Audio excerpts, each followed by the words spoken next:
Հովհաննես 5-րդ գլուխ։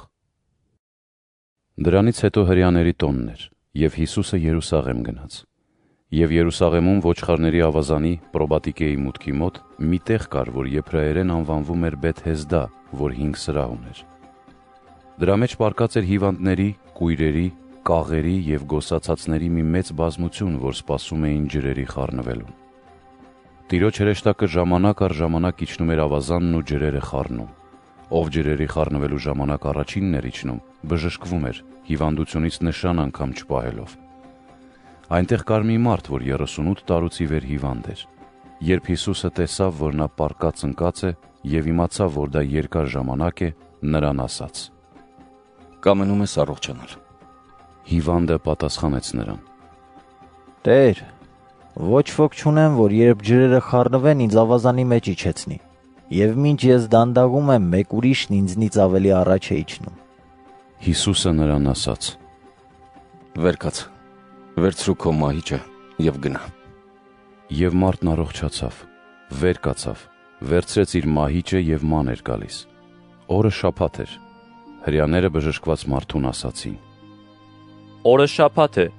և օրինավոր չէ, որ վերցնես մահիճդ»։ Բայց նա նրանց պատասխան տվեց և ասաց. «Ով ինձ բժշկեց, նա ինձ ասաց. վերցրու քո մահիճը և գնա»։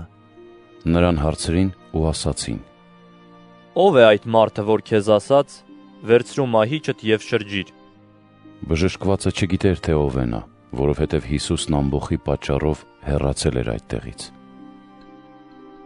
Դրանից հետո Հիսուսը նրան գտավ տաճարում ու ասաց նրան. «Ահավասիկ առողջացար, այլևս մի մեղանչիր, որպեսզի մի ավելի չար բան չպատահի քեզ»։ Մարդը գնաց և հրեաներին պատմեց, որ Հիսուսն էր իրեն բժշկողը։ Հրեաները Հիսուսին հալածում էին նրա համար, որ շաբաթ օրով էր անում այդ։ Սակայն Հիսուսը պատասխանեց նրանց. «Իմ հայրը մինչև այժմ գործում է, ուրեմն ես ևս գործում եմ»։ Դրա համար հրեաները առավել ևս ուզում էին նրան սպանել, որովհետև ոչ միայն չէր պահում շաբաթը, այլ նաև Աստծուն իր հայրն էր կոչում և իր անձն Աստծուն հավասար էր դասում։ Բայց Հիսուսը պատասխանեց ու ասաց նրանց. «Ճշմարիտ, ճշմարիտ եմ ասում ձեզ. մարդու որդին ինքն իրենից ոչինչ չի կարող անել, եթե չտեսնի այն, ինչ հայրն է կատարում։ Որովհետև ինչ որ հայրն է անում, նույնը նրա նման և որդին է գործում։ Քանզի հայրը սիրում է որդուն, և այն ամենը, ինչ ինքն է անում, ցույց է տալիս նրան, և նրան ցույց կտա սրանից շատ ավելի մեծ գործեր, որոնց վրա դուք կզարմանաք։ Որովհետև ինչպես որ հայրը հարություն է տալիս մեռելներին և կենդանացնում, նույնպես և որդին կենդանացնում է, ում կամենա։ Հայրը ոչ մեկին չի դատում, այլ ամեն դատաստան տվել է իր որդուն, որպեսզի ամենքը պատվեն որդուն, ինչպես պատվում են հորը։ Ով որդուն չի պատվում, չի պատվում և հորը, նրան ուղարկողին։ Ճշմարիտ, ճշմարիտ եմ ասում ձեզ. ով իմ խոսքը լսում է ու հավատում ինձ ուղարկողին, ընդունում է հավիտենական կյանքը և չի դատապարտվում, այլ մահվանից կյանքի է անցնում։ Ճշմարիտ, ճշմարիտ եմ ասում ձեզ, որ կգա ժամանակ, և արդեն իսկ եկել է, երբ մեռելները կլսեն Աստծու որդու ձայնը, և ովքեր լսեն, կապրեն, որովհետև ինչպես հայրը կյանքի աղբյուր է, նույնպես և որդուն դարձրեց կյանքի աղբյուր։ Եվ նրան իշխանություն տվեց դատաստան անելու, քանի որ մարդու որդին է։ Մի զարմացեք, որովհետև կգա ժամանակ, երբ բոլոր նրանք, որ գերեզմաններում կլինեն, կլսեն նրա ձայնը և դուրս կգան։ Բարի գործեր կատարածները հարություն կառնեն կյանքի համար, իսկ չար գործեր արածները դատաստանի համար։ Ես ինքս ինձնից ոչինչ անել չեմ կարող, այլ դատում եմ, ինչպես լսում եմ, և իմ դատաստանն արդար է, որովհետև ոչ թե իմ կամքն եմ փնտրում, այլ նրա կամքը, ով ինձ ուղարկեց։ Եթե ես եմ վկայում իմ մասին, իմ վկայությունը հավաստի չէ։ Ուրիշն է, որ վկայում է իմ մասին, և դուք գիտեք, որ հավաստի է այն վկայությունը, որ նա վկայեց իմ մասին։